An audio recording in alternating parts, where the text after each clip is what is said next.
warahmatullahi wabarakatuh. Alhamdulillah, wassalatu wassalamu ala asyrofil anbiya'i wal mursalin wa ala alihi wa sahbihi wa sallam. Selamat siang semuanya. Siang. Apa kabar semuanya? Alhamdulillah, luar biasa. Masya Allah, bersama saya hari ini ya. Mereka belum belajar. Mari kita berdoa. Siapa yang ingin untuk dipimpin doanya? Ya teman-teman, sebelum belajar kita mulai.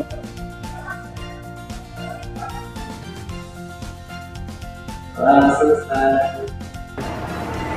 Baik, setelah berdoa, Bapak absen terlebih dahulu ya. Pertama, ada di salah bila di Maulani, Umar Muiz, hadir. Oke, baik.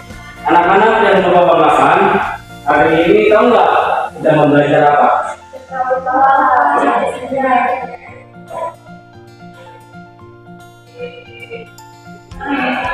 Nah, hari ini kita akan mempelajari yaitu dakwah hati secara sembunyi-sembunyi ya. Nah, dengan adanya materi kali ini, tujuan pembelajaran yaitu boleh dibacakan? Tujuan pembelajarannya yang pertama, dalam kegiatan yang kita bisa nanti dapat menjelaskan masalah ini dan perangan. Nah, melalui contoh strategi dalam komunikasi penggunaan yang kita berkata di kala cerita tadi kita kembali di dalam lalu diidentifikasi strategi didik dapat menaikkan nilai kesabaran dengan sikap diterapkan dari baik dari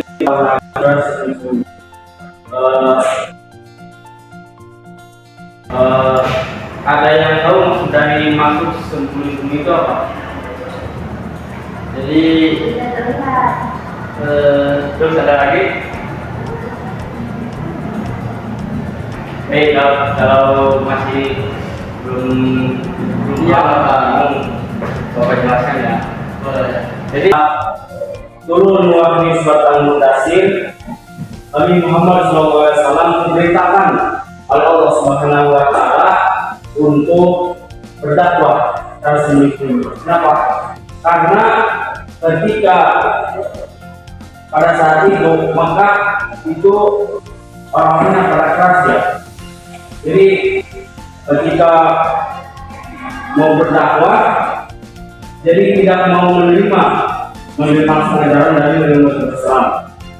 Mereka masih menyembah berhala, mabuk-mabukan, mengubur baik-baik penghidup hidup. Nah, jadi ketika beliau mengatakan hal yang pertama adalah yaitu berdakwah secara sembunyi-sembunyi, di mana dakwahnya di rumah atau di kabilah. Setelah itu Nabi Muhammad setelah berhasil dakwah secara sembunyi-sembunyi, nah menghasilkanlah namanya As-Salaful Awwalun, orang-orang yang pertama kali. Betul saya yang tulis, kita akan tahu.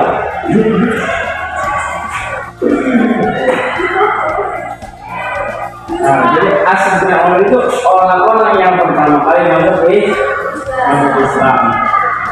Contohnya siapa?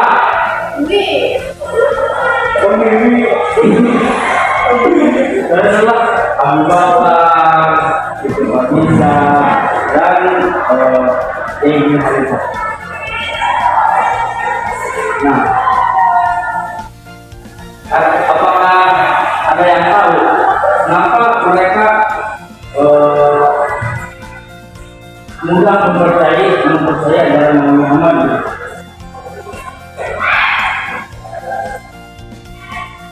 Karena pada saat itu mereka mengenal Nabi Muhammad sebagai orang yang jujur dan amanah.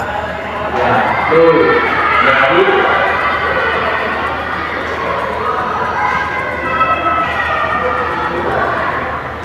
karena mereka yakin bahwa ajaran Muhammad itu berasal dari Allah Subhanahu wa Ta'ala. Itu boleh melihat di dalam dari Allah Subhanahu itu yang baik dengan dia.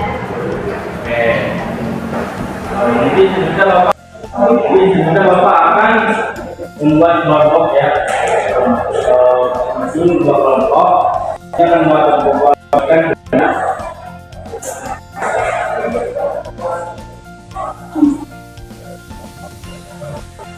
Nah di bagian itu kan ada rumah ya aku sebagian adalah apa yang dilakukan mereka tersebut. Silakan diskusikan nanti diingatkan.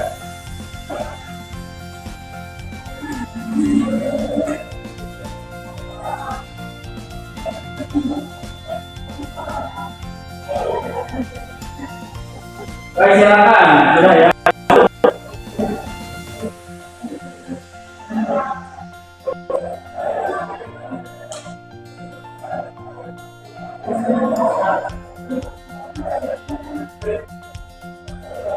Jadi rumah ini tempat yang sangat sederhana ya, menjadi dan para sahabat berkumpul gitu untuk belajar dan saling tukar pikiran terkait Islam, namun harus sendiri kayak SKM itu.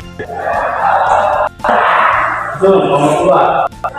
Jadi dalam Nabi Muhammad itu dalam Quran sahabat-sahabatnya Mungkin ini apa namanya dari materi yang kita sampaikan dan beberapa contoh apa pelajaran yang kalian terlatih gitu dari pembelajaran ini. kita itu harus sabar lah dan hati-hati melakukan kebaikan. Harus Kak, kita itu tidak boleh menyerah meskipun kesulitan. Ya cukup ya. Apakah ada yang ditanyakan? Tidak. Baik. Mungkin cukup itu yang Bapak sampaikan. Maaf. Jadi, assalamualaikum warahmatullahi wabarakatuh. Waalaikumsalam warahmatullahi wabarakatuh. Tidak cukup dengan Allah.